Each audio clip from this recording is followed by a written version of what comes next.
Bueno, buenas. Entonces seguimos con la parte de teorías de enlace y hoy vamos a complementar un poco la parte de teoría de Lewis.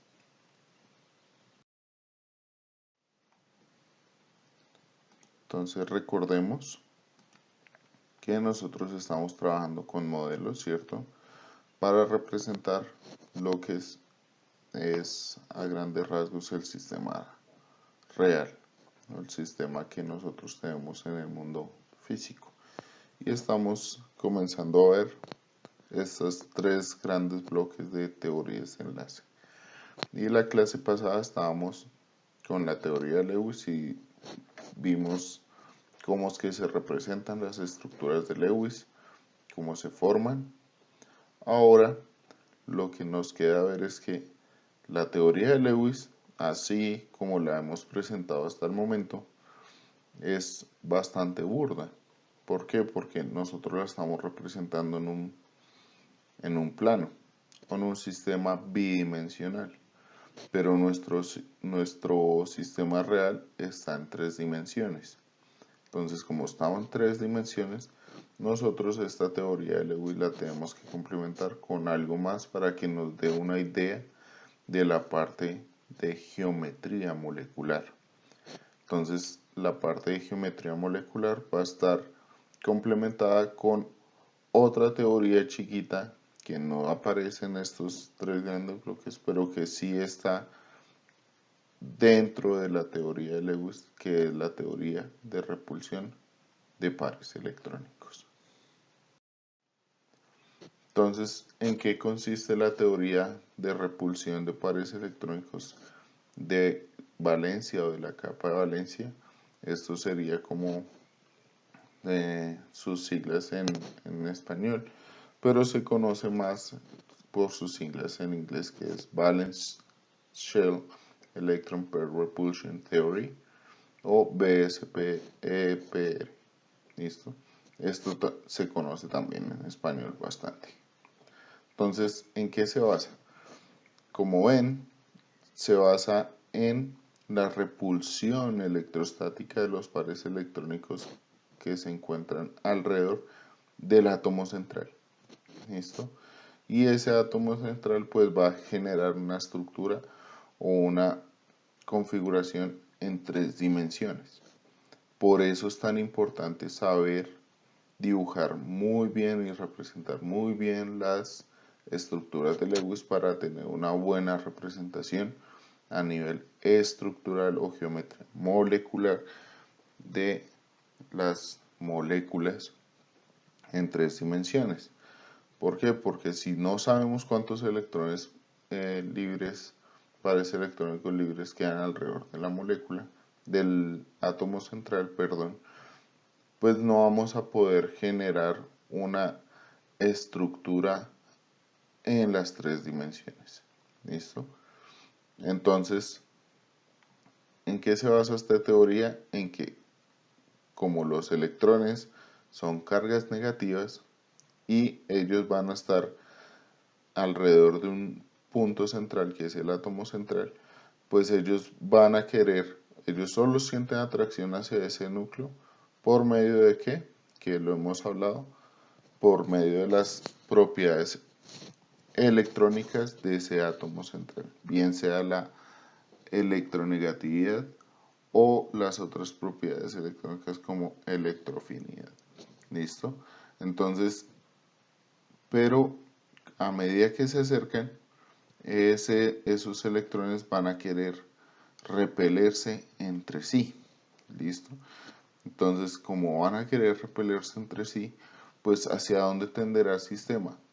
A que haya el mayor distanciamiento posible de esos pares electrónicos alrededor del átomo central. Entonces, para entender un poco esto, yo les he realizado un video en el tablero explicando un poco esta parte. ¿Listo? Y espero que entiendan. Entonces, como vemos aquí con los ejemplos, en la molécula de agua tenemos dos pares electrónicos. En la molécula de pares electrónicos libres pero tenemos dos enlaces. En la molécula de amoníaco tenemos un par electrónico libre y 3 enlaces, y en la molécula de metano tenemos 4 enlaces. Cada átomo central tiene 4 grupos de pares electrónicos, ¿cierto? Pero como vemos, los pares electrónicos libres van a generar una diferencia sustancial en la estructura molecular que tienen estas 3 moléculas. Entonces, para que lo podamos observar, también les he hecho un video hablando de estas 3 moléculas en el tablero. Entonces los invito a que lo vean para así poder entender mucho mejor de qué es lo que estamos hablando. Bien, entonces cuando estamos hablando de la teoría de repulsión de pares electrónicos de valencia, vamos a hablar de dos estructuras, una estructura electrónica y otra estructura molecular. La estructura electrónica va a ser dependiente del número de regiones de electrones que están alrededor de el átomo central. Entonces nosotros vamos a hablar de ese número de regiones de electrones como los pares electrónicos libres o los enlaces que están alrededor del átomo central. Y esos serán el número total de regiones de electrones. Entonces, si nosotros tenemos dos regiones de electrones, pues ellos van a estar lo más alejados posibles. ¿Y cómo podrían estar lo más alejados posibles? En una estructura electrónica lineal. ¿Listo? Perdón, esta tabla pues está en inglés, pero se entiende bastante. Si tenemos una estructura con 3 regiones electrónicos, pues ellos se repelerán entre sí hasta distanciarse lo mayormente posible, y eso sería en una configuración triangular. Entonces por eso es que la conformación o la estructura electrónica será una trigonal planar. ¿Listo? Entonces cuando tenemos 4, pues los 4 se distribuirán en el espacio de una forma tetraédrica, como en los ejemplos anteriores del agua, amoníaco y metano. Y cuando tenemos 5 regiones, vamos a hablar de una trigonal bipiramidal, que tenemos un ejemplo más adelante. ¿Listo? Y cuando tenemos 6 electrones, 6 grupos electrónicos, un octaedro. Tendremos 6 puntas y generaría una figura geométrica octaédrica. ¿Listo? Entonces, dependiendo de ese número de regiones, pues podríamos estar hablando de diferentes estructuras electrónicas. Pero las estructuras electrónicas son diferentes a como llamamos nosotros la geometría molecular. ¿Por qué? Porque como lo vimos en los ejemplos del agua, amoníaco y metano, pues tienen la misma estructura electrónica, pero tienen diferente geometría molecular. ¿Y por qué? Porque tienen diferente número de pares electrónicos libres. Entonces veremos de qué se trata esto. Entonces, el nombre de la geometría se le da a la distribución de los átomos. Entonces, como vemos, ya los átomos alrededor del átomo central se van a ubicar de una manera determinada dependiendo el número de electrones o pares electrónicos libres que quedan alrededor del átomo central. Entonces, nosotros vamos a hablar de estructuras, por ejemplo, en el caso del agua, ¿cierto?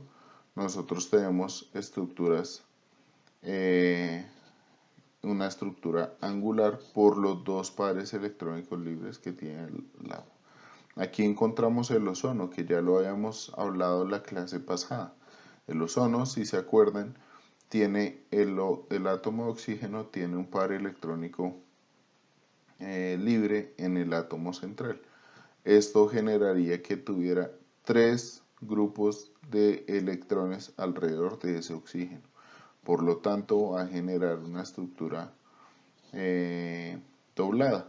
¿Listo? Entonces veremos aquí diferentes estructuras. Acá encontramos el amoníaco. Entonces el amoníaco ya no se está hablando de un tetraedro, sino de una pirámide trigonal, que sería que los hidrógenos están en una base como triangular, y el par electrónico estaría en la posición de la punta de la pirámide, ¿cierto? Y ya hablamos de un tetraedro puro cuando todos los pares electrónicos son exactamente iguales. Entonces ahí estaría el ejemplo del metano. ¿Listo? También podríamos hablar de trigonales planares, por ejemplo el trifluoruro de boro, que era uno de los casos de la clase pasada que hablábamos de las excepciones de la regla del octeto. Entonces tendrá 3 pares electrónicos iguales alrededor de él. Entonces aquí les explico en este video cómo sería la estructura del trifluoruro de boro, y cómo serían, en este otro video, cómo serían las diferencias entre el agua, el amoníaco y el metano en una estructura electrónica tetraédrica. ¿Por qué es que se dan esas diferencias? ¿Listo? Entonces los invito a ver los videos para que lo entiendan mucho mejor. Entonces, podríamos llegar a tener también otros tipos de estructuras un poco más complejas, pero es que ya eso se sale de la parte de la repulsión de pares electrónicos, y se da más por repulsiones estéricas.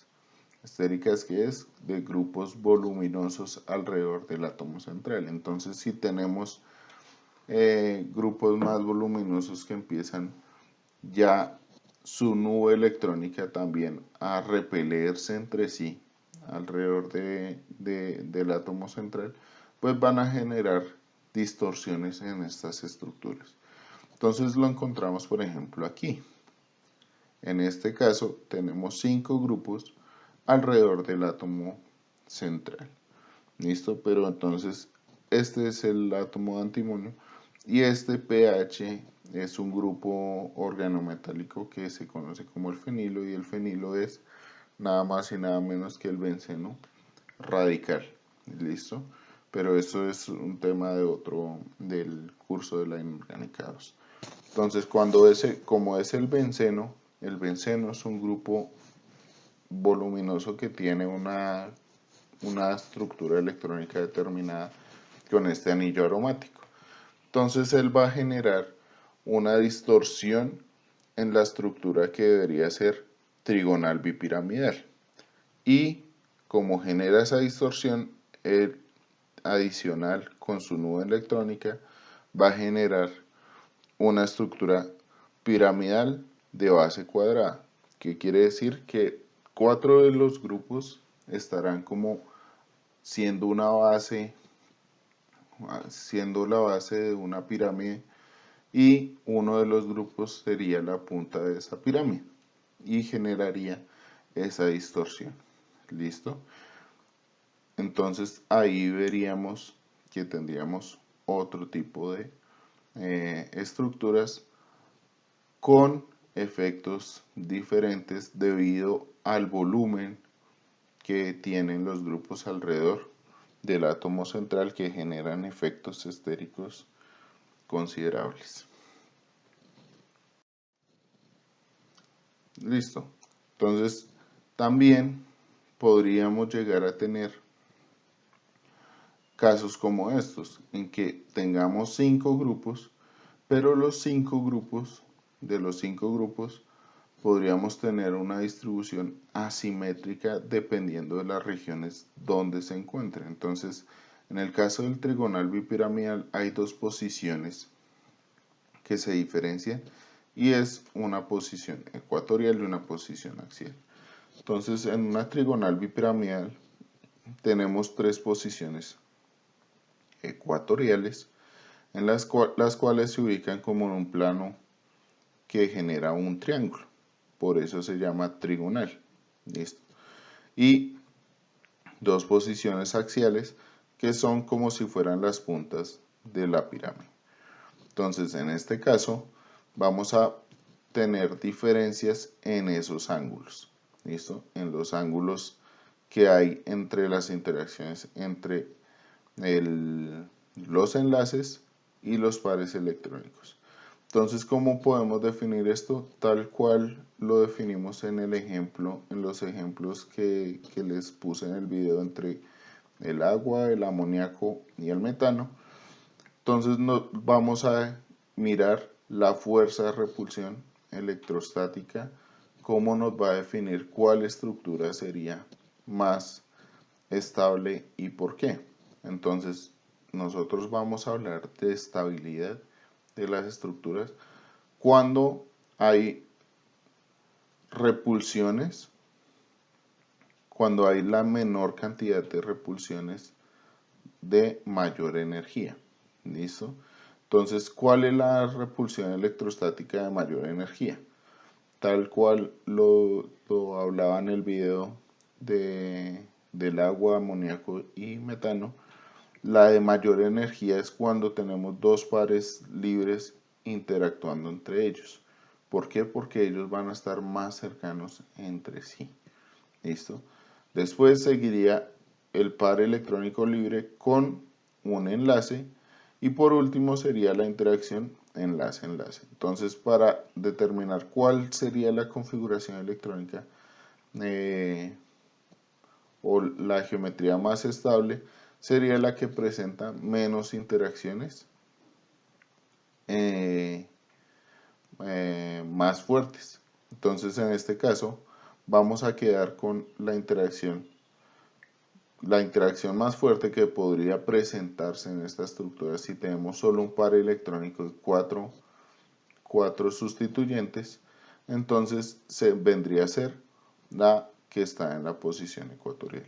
Para entenderlo mejor con un ejemplo, podemos ver la estructura del tetrafluoruro de azufre. Entonces, en este caso, yo les he hecho un video muy explicativo acerca de cómo sería la estructura de esta molécula y por qué se presentaría de esta forma un poco distorsionada. Entonces, con esto ya la parte de teoría de Lewis y su adición a la parte de repulsiones de pares electrónicos para poder definir la geometría molecular de las moléculas ya queda por terminado, y para la próxima clase empezaríamos a ver la parte de teoría del enlace de valencia. Espero les haya gustado, nos vemos a la próxima.